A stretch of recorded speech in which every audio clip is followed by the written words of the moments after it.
Vamos falar um pouquinho então sobre glúten. Muitas pessoas questionam, né? A glúten é assunto da moda, porque antigamente não se falava sobre isso e hoje em dia virou modinha. Mas na verdade não é bem assim.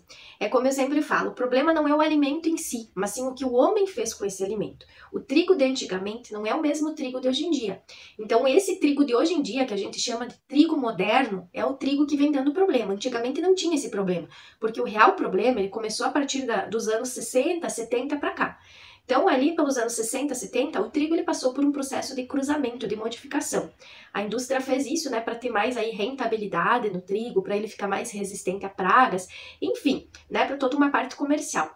Após essa parte após isso, né, que o trigo passou aí por esse processo de cruzamento, a gente teve um trigo resultante. Esse trigo resultante, a gente chama ele de trigo moderno, que é o trigo que a gente tem hoje em dia.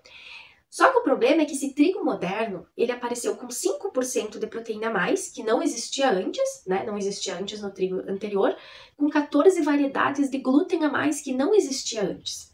E dentro dessas variedades de glúten tem alguns peptídeos, né? Que o organismo humano, que nós não temos enzima para digerir. Então até a gente estuda, a gente fala, né? Dentro do Ayurveda também diz assim, tudo o que o corpo não digere, vira toxina. A gente brinca, né? Tudo que o organismo não digere, vira caca. Por quê? O que não for digerido até o final vai virar toxina para o organismo.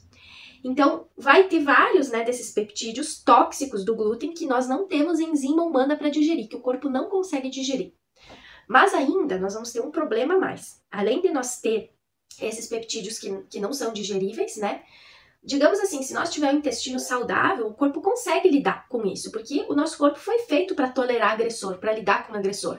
Então vai chegar ali a toxina, né? Mas o intestino, né, bem íntegro, com a parede intestinal íntegra, né, vai dizer não, isso aqui não passa, isso daqui é encrenca, isso daqui é para fora, só passa aquilo, né? E vai fazer essa seleção. O nosso corpo foi feito para lidar dessa forma.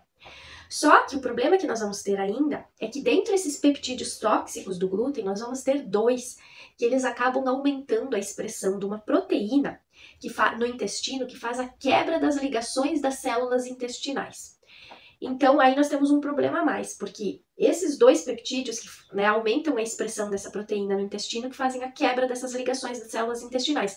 Então, por isso que ele acaba aumentando ainda, favorecendo mais a permeabilidade intestinal, a disbiose intestinal.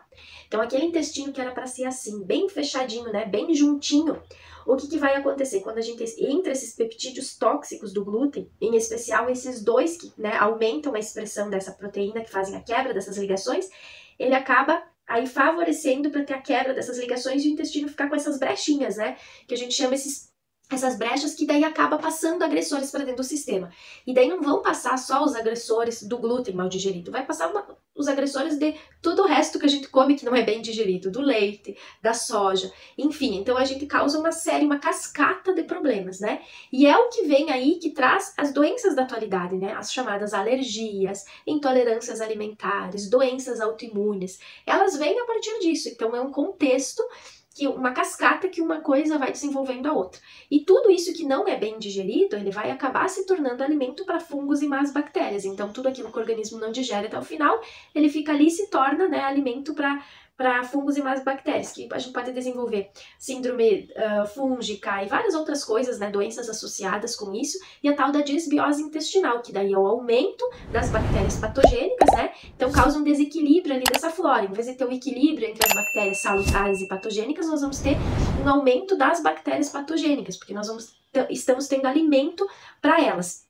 E o que também traz uma série de problemas é que o trigo hoje em dia está na base da nossa alimentação. Então, tudo que a gente consome, e tudo é esse trigo moderno, né? Já não tem mais outro trigo. Então, tudo que a gente consome tem trigo.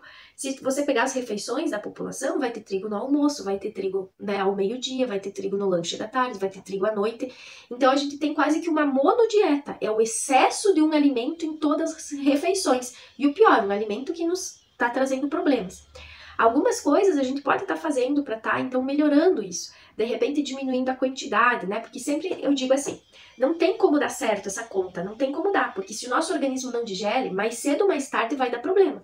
Só tem algumas pessoas que o copinho enche antes e outras pessoas que o copinho vai encher depois. Então, conforme a quantidade que você consumir, né? Se você consome muito, todo dia, em grande quantidade, de manhã, de meio-dia, de tarde, de noite, trigo, o teu copinho vai encher antes. De repente, lá com 30, 40, você já vai estar com um problema desenvolvido por conta disso. Agora tem pessoas que consomem menos, que pode ser que o copinho delas venha encher lá nos 60, 70 anos. Então, mais cedo ou mais tarde, a conta vai chegar. Só vai depender de como, né, quantidade que a gente come, se o copinho vai encher antes ou vai encher depois. Algumas alternativas para a gente fazer em relação a isso é estar diminuindo um pouco, né, na parte do glúten. Então, a gente pode estar usando os pães. Tem um pão aqui no canal, pão sem glúten, super fácil de fazer, né? Tem pão com baixo teor de glúten também, que vai um pouco de farinha de trigo, mas que a gente usa outras farinhas junto. Mas o ideal seria o sem glúten mesmo. Super fácil, um pãozinho assim batido na mão, né? Não precisa sovar, não precisa nada. Super fácil de fazer, que dá para estar substituindo o pão.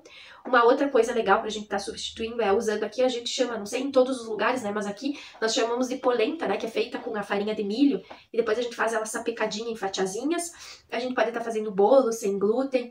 A gente não tem tantas opções para comprar, né? É mais assim, fazendo em casa. Para comprar só se você acha lugares especializados, né, que trabalham já dentro dessa linha. Mas também tem uma opção que não é totalmente sem glúten, mas que de repente reduz um pouquinho essa questão do glúten, que são os pães de fermentação natural. Então aqui na nossa cidade nós temos também alguns locais que trabalham, né, com pães de fermentação natural, que são aqueles pães que ficam por um longo tempo, né, passando por um processo de fermentação. Então a massa fica ali fermentando 24 horas. Tem pessoas que fazem em casa também. Então tem uma redução bem significativa do glúten, porque nesse processo de fermentação, então vai consumindo, né, ali as bactérias, elas vão consumindo, fazendo a degradação do glúten. Alguns estudos sugerem que esses pães podem chegar até 50% de redução do glúten. Então é uma alternativa também, pelo menos para a gente estar reduzindo aí um pão com, né, mais pré-digerido, que não traga tantos malefícios como os pães industrializados, que na maioria das vezes, além deles ter o glúten da farinha em si, ainda eles têm adição de glúten como melhorador de farinha, que é o glúten puro, na sua forma pura. Então, além de ter só aquele glúten, né, que é já da própria farinha, ainda vai ter o melhorador de farinha, que é uma adição a mais de glúten. Essas informações são boas, porque a partir disso a gente começa, então, a poder fazer escolhas melhores, como até essa mesma de escolher o pão, né? Ah, eu não vou deixar de comer pão, mas de repente se eu souber escolher o tipo do pão, eu já tô tendo uma série de benefícios para minha saúde e para o meu copinho demorar um pouquinho mais para encher.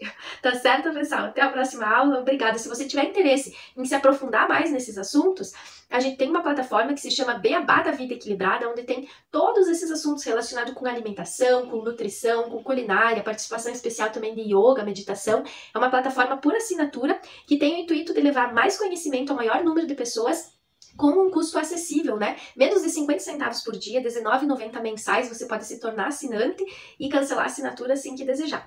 Mais informações, se quiser, tem o link na descrição desse vídeo. Até a próxima aula. Tchau!